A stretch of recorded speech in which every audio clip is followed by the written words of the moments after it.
அனைத்து இந்திய அண்ணா திராவிட முன்னேற்ற கழகத்தில் 1972 புரட்சித் தலைவருடைய புனித பயணத்தில் அன்று உறுப்பினராக மட்டுமல்ல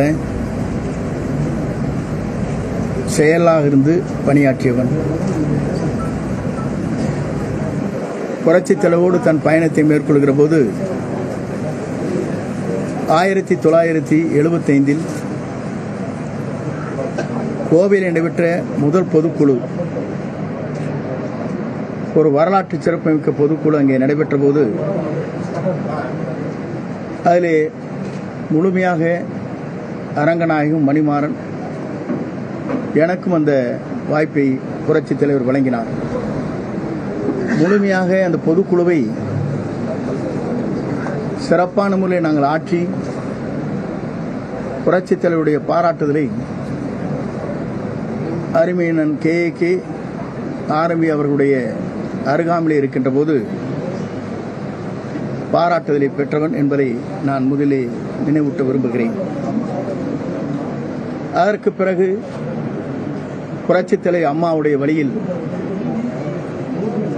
இந்த இயக்கத்திற்காக என்னை அர்ப்பணித்துக் கொண்டு இரவு பகல் பாராமல் அம்மா எந்த திசை நோக்கி விரல் காட்டுகிறார்களோ அந்த திசை நோக்கி என் பயணங்களை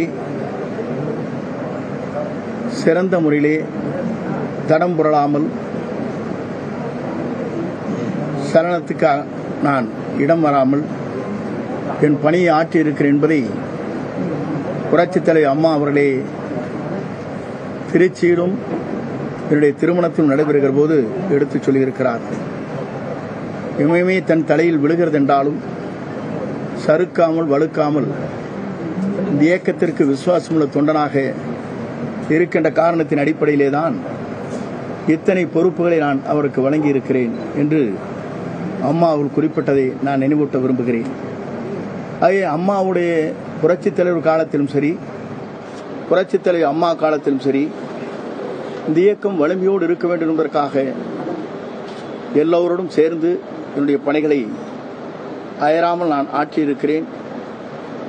ஆகவே அப்படி பணியாற்றிய பிறகு புரட்சித் தலைவர் அம்மாவுடைய மறைவுக்கு பிறகு இந்த இயக்கம் உடைந்து விடாமல் இருக்க வேண்டும் என்ற நோக்கத்தோடு தான் 2 முறை எனக்கு வாய்ப்புகள் கிடைக்கின்ற போது கூட அந்த வாய்ப்பை நான் இந்த இயக்கம் ஒரு சிறிதளவு கூட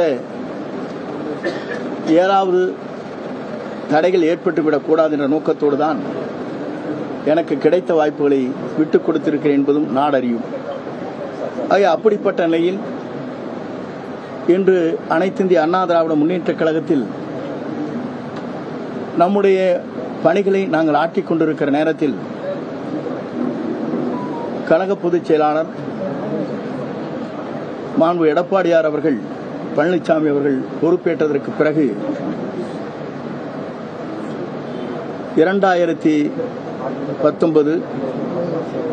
2021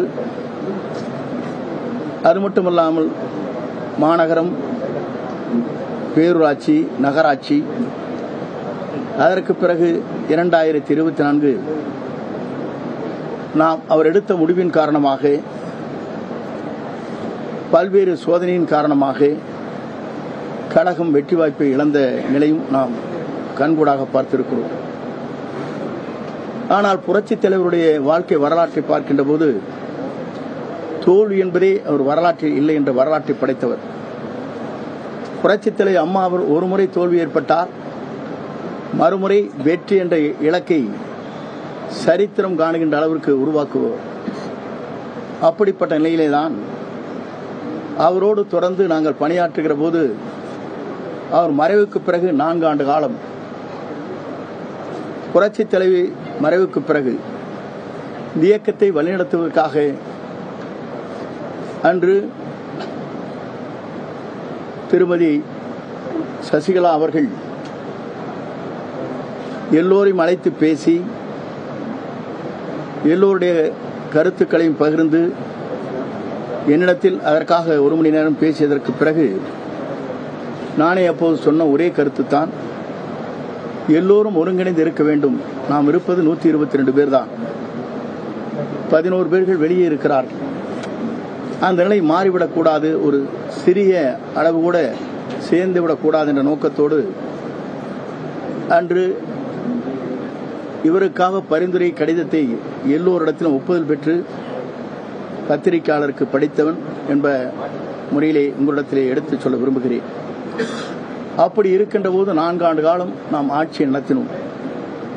நடத்தியதற்கு பிறகு தேர்தல் களத்தில், எந்த தேர்தல் களத்திலும் ஒரு பொறுப்பேற்று வெற்றி என்ற இலக்கை எட்ட இயலாத சூழ்நிலை ஏற்பட்டதன் அடிப்படையிலே தான் 2024க்கு பிறகு, நாடாளுமன்ற தேர்தல் முடிவுக்கு பிறகு நாம் என்ன செய்ய வேண்டும் என்பதை அறிந்து வெளியே சென்றவர்கள் மனவேதனையோடு தங்கள் பணிகளை ஆற்றாமல் துயரத்தோடு இருக்கின்ற அனைவரையும் ஒருங்கிணைக்க வேண்டும் என்ற நோக்கத்தோடு தான் 6 பேர்கள் சென்று அவரிடத்தில் இந்த கருத்துக்களை நாங்கள் வெளிப்படுத்தினோம். ஆனால் அந்த கருத்துக்கள் வெளிப்படுத்தியதற்கு பிறகு பத்திரிகைகள், செய்திகள் எல்லாம் தொடர்ந்து 4 மாத காலம் 6 பேர் சந்தித்தார்கள், கருத்துக்களை சொன்னார்கள். அந்த கருத்துக்கள் என்ன என்பதை அவர் ஏற்றுக்கொள்ளவில்லை என்பதை கூட கருத்துக்கள் பரிமாறப்பட்டது. அதற்கு பிறகுதான் செய்தியாளரை சந்திக்கின்ற போது யாருமே என்னை பார்க்கவில்லை, அத்தனையும் பச்சைப்பு என்று தலைமை கழகத்திலே அவர் பத்திரிகையாளர் சந்திப்பிலே உரையாற்றினார். நான் எதற்காக சொல்கிறேன் சொன்னால், ஒரு இயக்கம் என்பது பல கோடி தொண்டர்களை நிறைந்திருக்கிற இந்த இயக்கத்திற்காக தங்களை ரத்தம் சிந்துகிற தொண்டர்களுடைய எதிர்பார்ப்பைத்தான் நாங்கள் பிரதிபலித்தோமே தவிர, மக்கள் என்ன நினைக்கிறார்கள், எல்லோரும் ஒருங்கிணைந்தால் வெற்றி பெறலாம். இன்று ஒருங்கிணைவது மட்டுமல்ல, சோர்வோடு இருக்கின்ற, அமைதியாக இருக்கின்ற கழக தொண்டர்களும் அரவணைத்து சென்றால் மட்டும்தான் வெற்றி என்ற இலக்கை எட்ட முடியும் என்பது பொதுமக்களுடைய கருத்து. அது மட்டுமல்ல, தொண்டருடைய உணர்வும் என்பதை நான் உணர்ந்துதான் 5ஆம் தேதி என்று அதற்கு முன்னாலே 2 முறை அவரை சந்திக்கின்ற போது இந்த கருத்துக்களை அதற்கு பிறகு கூட நான் அவரிடத்திலே வலியுறுத்தி இருக்கிறேன். சில பேர் என்னோடு வந்தார்கள், அவர் பெயரை சொல்ல நான் விரும்பவில்லை. ஆகவேதான் இந்த கருத்துக்கள் ஏற்றுக்கொள்ளவில்லை என்கிற நிலையிலே தான் 5ஆம் தேதி என்று மனம் திறந்து பேசுகிறேன் என்று இந்த கருத்துக்களை நான் உங்களிடத்திலே வெளிப்படையாக யாரோ ஒருவராவது வெளிப்படுத்த வேண்டும் என்ற நோக்கத்தோடு தான் அந்த கருத்துக்களை நாங்கள் அன்றைக்கு பிரதிபலித்தேன். ஏன் அதை பிரதிபலித்தேன் என்று சொன்னால், எல்லோரும் சொல்வார்கள் 2026க்கு பிறகு நாம் ஏதாவது இயக்கத்திலே வெற்றி பெற இயலவில்லை என்றால் அதற்கு யார் காரணம், ஏன் நீங்கள் சொல்லவில்லை என்ற ஒரு கருத்து பரிமாறப்படும் என்ற நோக்கத்தோடு தான் வெற்றி என்ற இலக்கை எட்ட வேண்டும் என்ற நோக்கத்தோடு அந்த கருத்துக்களை நாங்கள் அன்றைக்கு பரிமாறினோம். ஆனால் அப்படி பரிமாறுகிற போது இங்கே இருக்கிற பத்திரிகை நண்பர்களுக்கு நன்றாக தெரியும்,